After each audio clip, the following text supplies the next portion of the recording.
الحمد لله رب العالمين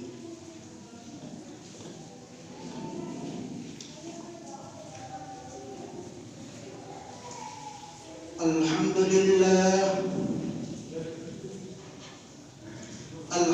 لله نحمده ونستعينه ونستغفره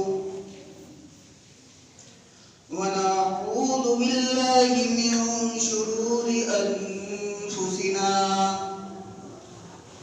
من يهد الله فلا مضل له ومن يضلله فلا هادي له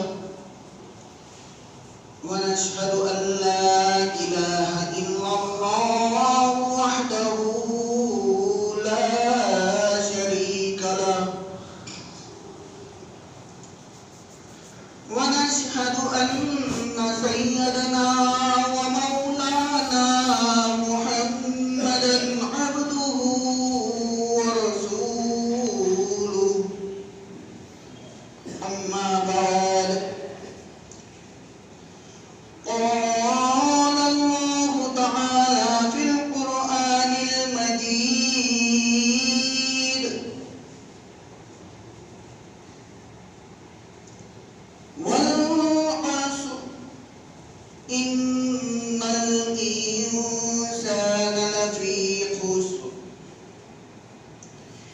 إلا الذين آمنوا وعملوا الصالحات وتواصوا بالحق وتواصوا بالصبر صدق الله العظيم.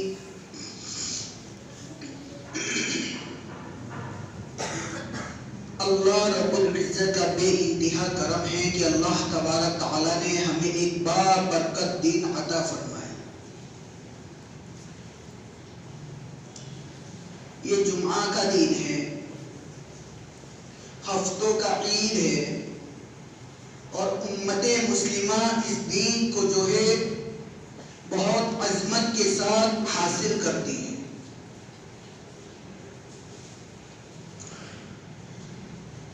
کتابوں میں یہاں تک پڑھا ہے کہ دنیا کی تمام مخلوقیں جو ہیں وہ جب جمعہ کا وقت شروع ہوتا ہے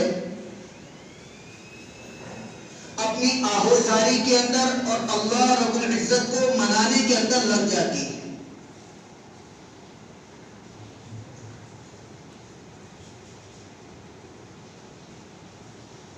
اور ہم امت مسلمہ جو ہیں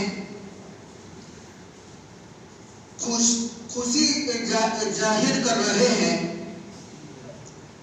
کہ الحمدللہ جمعہ کا دن ہمیں نصیب ہوا. 2 رکعت جو ہے ہم جمعہ کی ادا کریں گے، اور باقی تمام مخلوقیں جو ہیں وہ اللہ تبارک تعالیٰ سے کیا کرتی ہے؟ آہوزاری کر رہی ہے. وجہ یہ کہ یہ جمعہ کا دن ہی ایسا ہے کہ اسی دن سور پھونکا جائے گا. یہ جمعہ کا دن ہی ایک ایسا دن ہے جب قیامت قائم ہوگی. یہ جمعہ کا دن ہی ایسا دن ہے کہ زمین اپنے اندر سے جو ہے تمام چیزوں کو اگل دے گی، آسمان ٹوٹ پھوٹ جائیں گے، قیامت قائم ہوگی. یہ جمعہ کا دن ہے، اس لیے تمام مخلوق جو ہے وہ اپنے اللہ کو مناتی ہے کہ اللہ ہمیں جو ہے اس عذاب سے ہماری حفاظت فرما.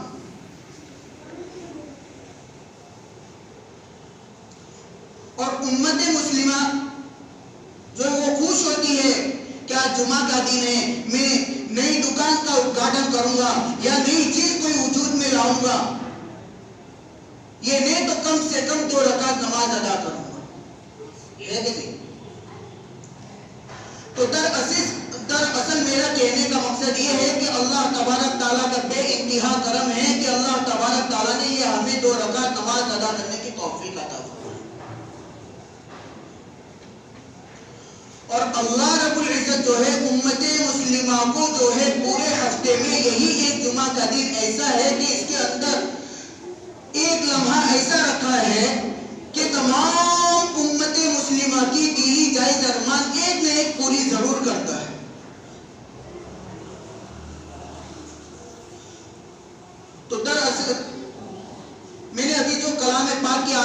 نہیں ہے. والعصر ان الانسان لفی خسر.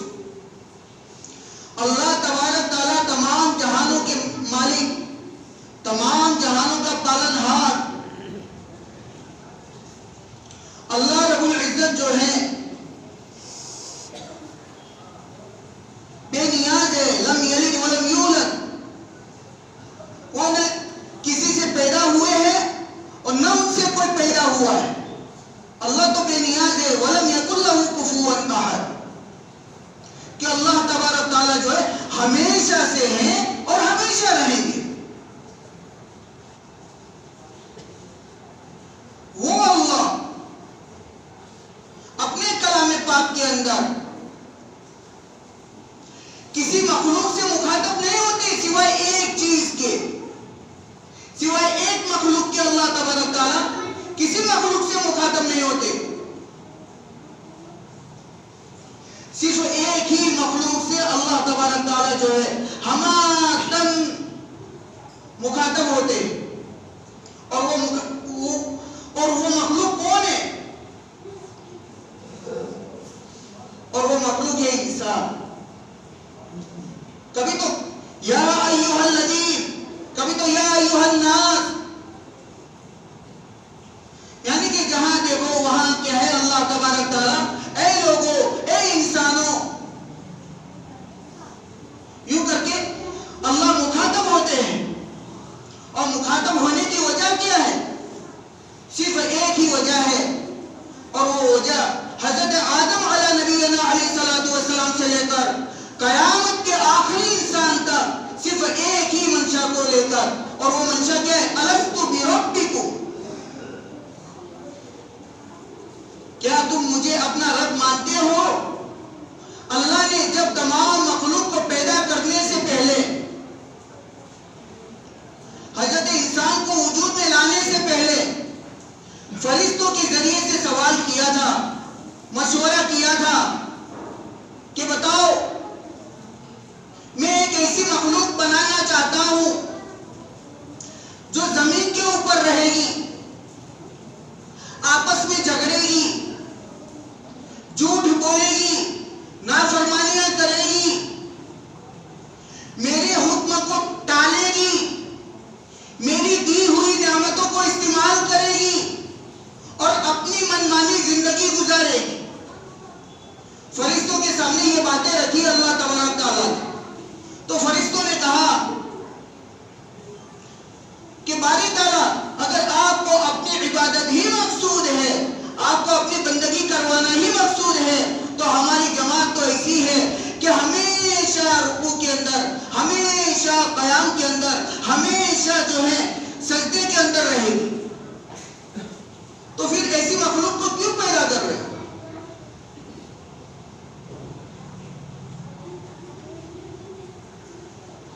ایسی مخلوق کو کیوں پیدا کر رہے ہو؟ تو اللہ تبارک تعالیٰ نے کہا کہ جو چیزیں میں جانتا ہوں وہ چیزیں آپ نہیں جانتے ہو. جو چیزیں میں جانتا ہوں وہ چیزیں آپ نہیں جانتے ہو. اسی لیے تو کہا جاتا ہے کہ صحابہ کا ایمان، فرشتوں کا ایمان جو ہے ایک ہی سطح پہ رہتا ہے، نہ کبھی بڑھتا ہے نہ کبھی گھٹتا ہے. تو تمام مخلوق میں اللہ تبارک تعالیٰ نے تمام مخلوق کو جو ہے پیدا کرنے سے پہلے حضرت انسان کو وجود میں لانا چاہا. تو تمام روحوں سے سوال کیا، الست بربکم، کیا میں تمہارا رب ہوں؟ تم مانتے ہو اس بات کو؟ تمام روحیں ایک سکتہ کی حالت میں ہو گئی. کیا ہو گئی؟ کچھ سمجھ میں نہیں آ رہا کیا جواب دے. قربان جائے تمام انبیاء کے سردار تاجدار مدینہ حضرت مصطفیٰ صلی اللہ علیہ وسلم پر. انہوں نے کہا نعم. تو تمام روحوں نے ایک ہی جواب دیا. وہ کیا دیا؟ نعم، ہاں ہم آپ کو اپنا رب مانتے ہیں. ہاں ہم آپ کو اپنا رب مانتے ہیں. تب جا کے اللہ تبارک تعالیٰ نے کیا ہے؟ پورا نظام چلایا. اللہ تبارک تعالیٰ نے پورا نظام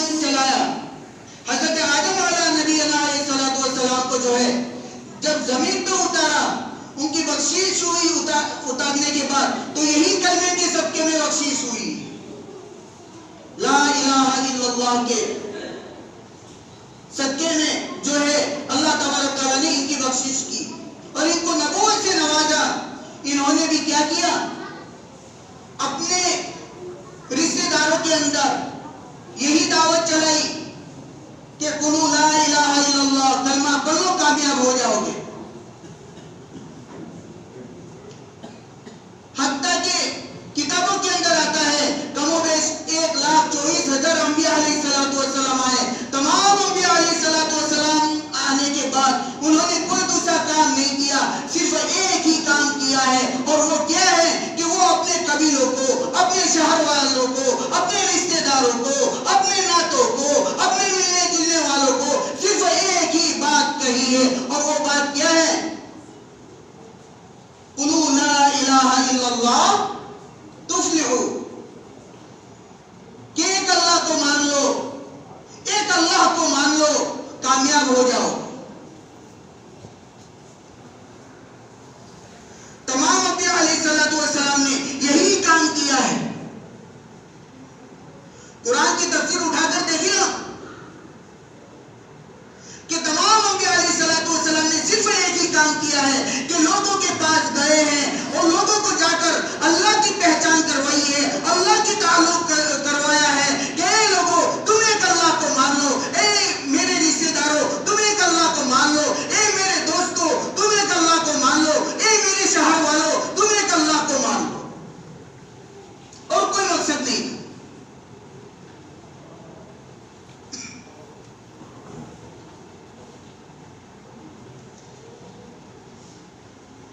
جنہوں نے نبی کی بات کو مانا ہے، اللہ تبارک تعالیٰ نے انہیں دنیا میں بھی کامیاب کیا اور آخرت کے اندر بھی کامیاب کریں گے انشاءاللہ۔ یہاں تک کہ آپ کے میرے آقا تاجدار مدینہ عربی مصطفیٰ صلی اللہ علیہ وسلم نے بھی یہی کام کیا۔ جب ان کی عمر مبارک جو ہے 40 سال کو پہنچی، اللہ تبارک تعالیٰ نے حضرت جبرائیل علیہ السلام کے ذریعے سے نبوت ان کو دی، تو اللہ کے نبی نے جو کام کیا ہے وہ کام یہی تھا کہ اے لوگوں تم کلمہ پڑھ لو کامیاب ہو جاؤ گے۔ ہمارے نبی پاک صلی اللہ علیہ وسلم کی کسی بھی سیرت کو اٹھا لو، نبوت کے بعد کی ایک ہی سبق ملے گا کہ لوگوں حتیٰ کہ 13 سال مسلسل، ایک دو دن نہیں بلکہ 13 سال مسلسل صرف محنت جو ہوئی ہے وہ یہی کلمے کے اوپر ہوئی ہے، لا الہ الا اللہ کے اوپر، کہ لوگوں تم کلمہ پڑھ لو کامیاب ہو جاؤ گے۔ محمد رسول اللہ کہ تم میرے نبی کی پیروی، مطلب کہ نبی کی پیروی کر لو، تم مجھے اپنا نبی مانو کامیاب ہو جاؤ گے۔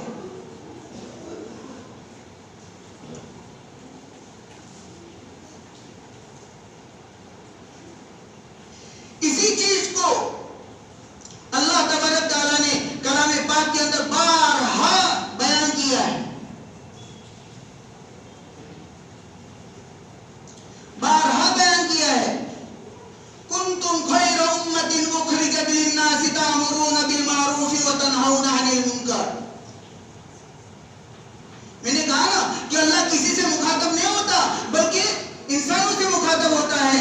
صحابہ کرام رضی اللہ تعالیٰ عنہ اجمعین، اللہ کے نبی نے جو دعوت دی ہے، جن لوگوں نے ان باتوں کو مانا ہے، جن لوگوں نے نبی کی بات کو اپنایا ہے، جن لوگوں نے نبی کے طریقے کو اپنا اٹھنا بچھونا بنایا ہے، تو اللہ تبارک تعالیٰ کیا کہہ رہے ہیں کہ تم بہترین امت ہو کہ بھلائی کا حکم کرتی ہو، بری باتوں سے روکتی ہو۔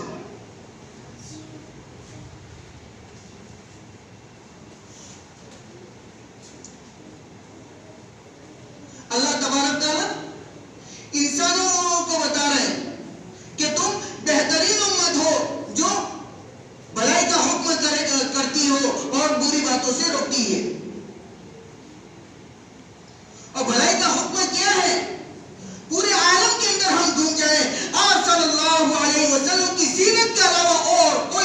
نہیں. آپ صلی اللہ علیہ وسلم کی سیرت کے علاوہ اور کچھ بھی نہیں ہے.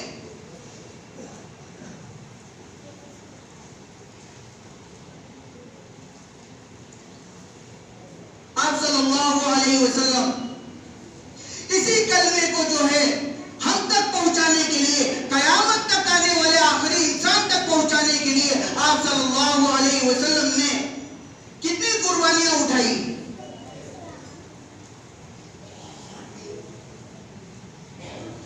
طبرانی کی حدیث ہے جس کا خلاصہ میں بیان کر رہا ہوں. حضرت منیب ازدی رضی اللہ تعالیٰ، حضرت منیب ازدی رضی اللہ تعالیٰ عنہ کے بارے میں آتا ہے. یہ خود فرماتے ہیں کہ جب میں ایمان میں داخل نہیں ہوا تھا، اللہ کے نبی جو ہے لوگوں کے پاس جاتے ہیں، میں ایک کنارے پر کھڑے ہو کے دیکھ رہا ہوں کہ اللہ کے نبی جو ہے لوگوں کے پاس گئے، لوگوں کو جمع کیا کہ ادھر آ جاؤ، ادھر آ جاؤ، ادھر آ جاؤ. جمع کیا. جمع کرنے کے بعد یہی الفاظ استعمال کیا کہ قولوا لا الہ الا اللہ، کہ کلمہ پڑھو. ان مجمع سے ایک بندے نے آپ صلی اللہ علیہ وسلم کے چہرے انور کے اوپر تھوکا ہے. پھر میں دیکھتا ہوں کہ ایک بندہ مٹی اٹھاتا ہے، آپ صلی اللہ علیہ وسلم کے بدن اطہار کے اوپر جو ہے پھینکتا ہے.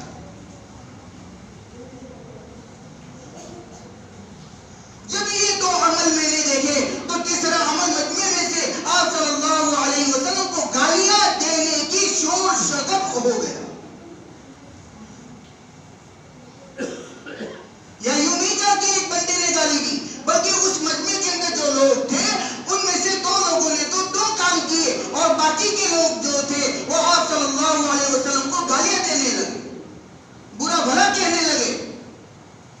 اور یہ منظر صرف 5 منٹ 10 منٹ کا نہیں بتایا. حضرت منیب ازدی رضی اللہ تعالیٰ عنہ فرماتے ہیں کہ میں آدھے دن تک یہ معاملہ دیکھتا رہا.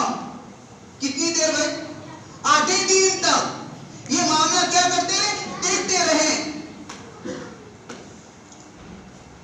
پھر میں دیکھتا ہوں کہ ایک معصوم سی، پیاری سی، خوبصورت سی بچی پانی لے کر آتی ہے. آپ صلی اللہ علیہ وسلم اپنے چہرے انور کو دھوتے ہیں. پھر اس کے بعد آپ صلی اللہ علیہ وسلم بچی سے کہتے ہیں کہ میرا ہاتھ بھی دھلا دو.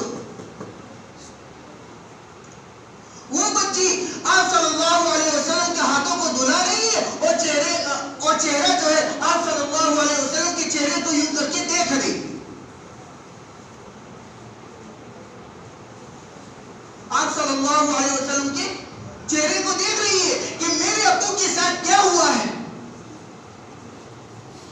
میرے ابو کے ساتھ کیا ہوا ہے.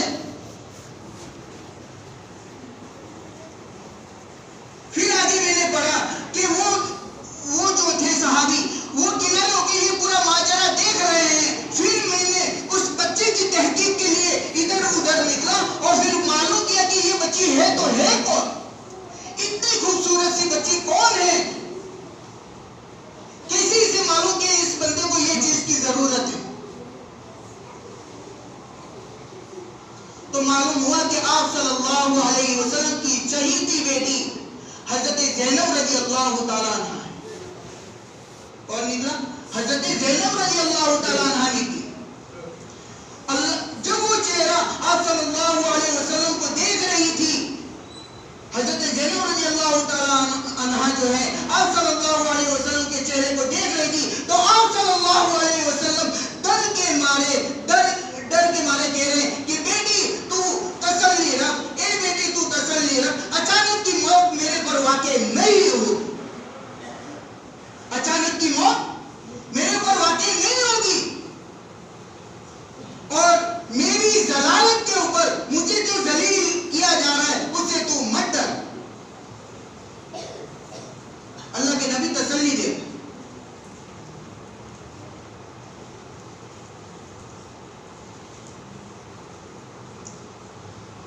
تو نبی کا جو کام، وہ کام کن کا بھائی؟ امت مسلمہ کا. کام نبی نے کیا ہے وہی کام کسے کرنا ہے؟ امت کو کرنا ہے،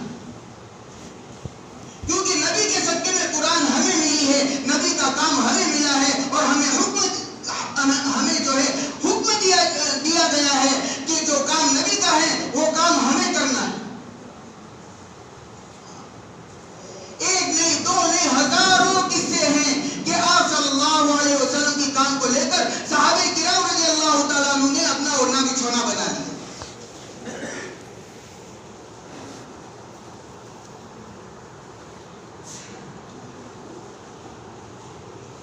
اور یہی چیز کو اللہ تبارک تعالیٰ نے اپنے کلام پاک کے اندر تائید کی ہے۔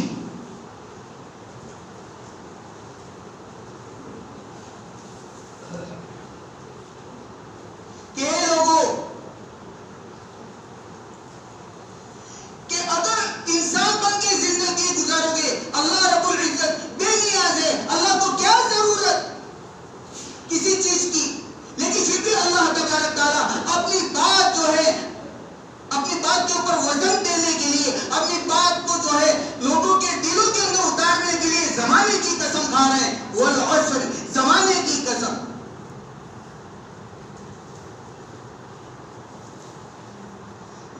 اور آگے کیا لے رہے؟ ان الانسان لفی خسر، کہ بے شک، ڈائریکٹ نہیں کہا، ڈائریکٹ مخاطب نہیں ہوئے، بلکہ ایک قید لگائیے، بے شک حقیقتاً انسان تمام کے تمام گھاٹے میں ہے، خسارے میں ہے، ٹوٹے میں ہے۔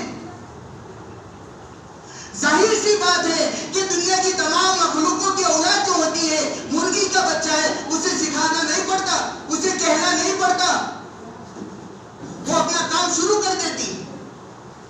گائے کا بچڑا ہوتا ہے، اسے کھانے کے لیے اسے کان میں جا کے بولنا نہیں پڑتا، جیسے پیدا ہوا وہ گھوم کے ماں کے آنچل میں چلا جاتا ہے۔ لیکن ہم انسان ایسے ہیں کہ ہمیں ہر چیز سکھائی جاتی ہے، کھانے کا طریقہ سکھایا جاتا ہے، سونے کو کہا جاتا ہے، ہر چیز کچھ بھی کرنا ہو تو ہمیں اطلاع کی جاتی ہے، ہمیں بتایا جاتا ہے کہ بھئی تو اب یہ کر، تو مدرسے میں جا، تو اسکول جا، تو یونیورسٹی میں جا، تو ہائی اسکول میں جا، تو کالج میں جا، تو یہ کر، تو یہ کاروبار کر، تو اب یہ کر، تو حج کو جا، تو نماز کو جا، تو روزہ رکھ۔ یعنی کہ یہی ایک انسان ہے جس کو بتایا جاتا ہے کہ تجھے یہ کام کرنا ہے، کسی اور مخلوق کو نہیں بتایا جاتا۔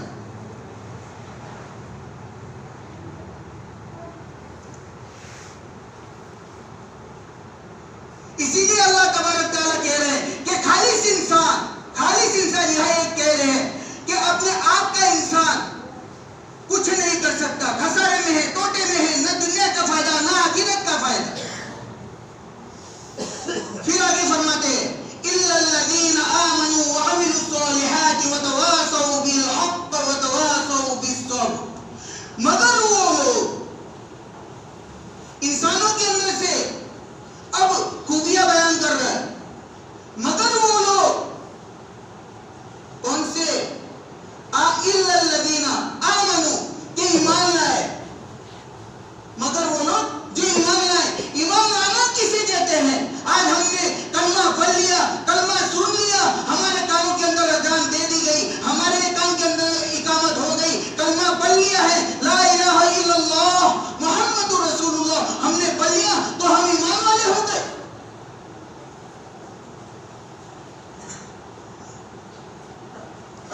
یہ بات ذرا سوچنے کی، سمجھنے کی ہے کہ یہاں مطالبہ کی چیز کا کیا جا رہا ہے۔ ایمان کا معنی یہ ہے کہ ہمارے بدن سے نکلنے والا ایک ایک عمل، میرا چلنا، میرے چلتے ہوئے میری نظر کا کہاں ٹکنا، میرے چلتے ہوئے جو ہے میرے پاؤں کی حالت، میرے سینے کی حالت، میرے ہاتھ کی حالت، میں سو رہا ہوں تو میرے سونے کا طریقہ، میں نوالا کھانا کھا رہا ہوں تو میرے کھانے کا طریقے کے اندر میرے نبی کریم صلی اللہ علیہ وسلم کی پوری سنت زندہ ہو۔ میں کاروبار کو جا رہا ہوں، میں اپنے گھر کی رشتے داری نبھانے جا رہا ہوں، اپنے گھر کے اندر داخل ہو رہا ہوں، ماں کے ساتھ، بیوی کے ساتھ، اولاد کے ساتھ، اپنے اڑوسی کے ساتھ، اپنے پڑوسی کے ساتھ کیسے زندگی گزارنی ہے۔ ان زندگیوں کے اندر مطلب کہ میرے بدن سے نکلنے والا 24 گھنٹے کا ہر ایک عمل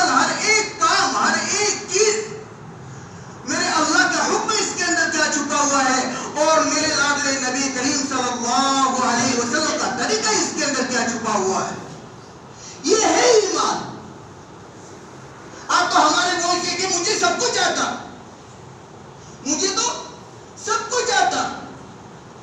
میرے حقیقی بھائی, ایسے ایسے لوگوں سے ملاقات ہوئی ہے, ایسے ایسے لوگوں سے ملاقات ہوئی ہے کہ جنہیں کلمہ بھی یاد نہیں ہے, جنہیں کیا ہے کہ مسجد بولنے بھی نہیں آتا, اللہ کے گھر کا نام لینے بھی ان کو نہیں آتا. یہ ہم نے دیکھا ہے اپنے آنکھوں سے, اور اپنے آپ کو مسلمان کہتے ہیں. تو یہاں یہ بات ظاہر ہو رہی ہے کہ اِلَّا الَّذِينَ آمَنُوا, اور دوسری چیز یہ ہے ایمان. دوسری چیز کیا فرمائی؟ وَعَمِلُوا الصَّالِحَاتِ, کہ بدن سے نکلنے والے ہر ایک عمل نیک صالح ہو, کہ ہم رستے پہ چلیں تو دیکھنے والے, جیسے کہ خواجہ معین الدین چشتی رحمۃ اللہ علیہ سنجر سے یہاں آئے, سنجر سے یہاں ہندوستان آئے, 99 لاکھ لوگوں کو اسلام کے اندر داخل کروایا. یہ ہے ان کے بدن سے نکلنے والا عمل.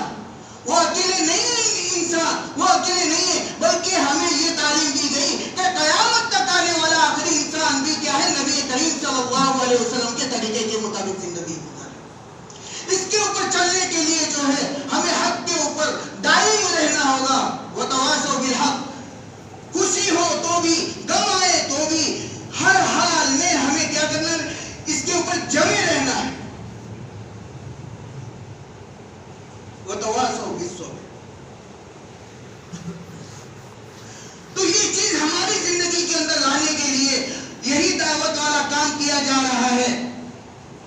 ان کا بھی کام یہی ہے کہ بچھڑے ہوئے لوگوں کے پاس جاتے ہیں, ان کو جو ہے اللہ کی پہچان کرواتے ہیں کہ اے لوگوں نماز کی پابندی کر لو, اے لوگوں اپنی زندگی کو سنوار لو, اے لوگوں مرنے سے پہلے مرنے کی تیاری کر لو.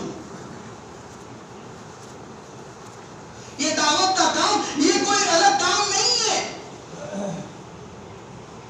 یہ وہی کام ہے جو آپ صلی اللہ علیہ وسلم کیا کرتے تھے, وہی کام ہمیں دیا جا رہا ہے. 2.5 گھنٹے جیسے مسجد نبی کے اندر ہلکے لگتے تھے, ویسے دعوت کے کام کے اندر نکال کر جو ہے 4 گھنٹے جو ہے کتاب کی تعلیم اور قرآن کے ہلکے لگوائے جاتے ہیں. 1-2 منٹ نہیں, 200 مرتبہ صبح شام کہ بھئی عادت پڑ جائے, درود شریف کی تسبیح پڑھائی جاتی. یہ دعوت کے کام کے اندر اس لیے کہ بھئی 40 دن 3 دن 4 مہینہ جو ہے اللہ کے راستے میں بلایا جاتا ہے. تو بلانے کا صرف ایک ہی چیز ہے کہ فرشتے والے ماحول کے اندر بندہ رہے گا. دنیا کے خرافات جو دل کے اندر گھسے ہوئے ہیں وہ نکل جائیں گے. فرشتے والے ماحول کے اندر رہ کر بندہ کیا ہوگا, ایک نورانی بنے گا. اس کے اندر پھر عادت ڈلوائی جائے گی, کتاب کی تعلیم کروائی جائے گی, اس سے اللہ کا حمد و ثنا کروایا جائے گا, نبی پاک صلی اللہ علیہ وسلم کے اوپر درود شریف پڑھائے جائیں گے. تو یہ چیزیں اس کی زندگی کے اندر آئے گی, تو اس کی زندگی کی رونق بدل جائے گی.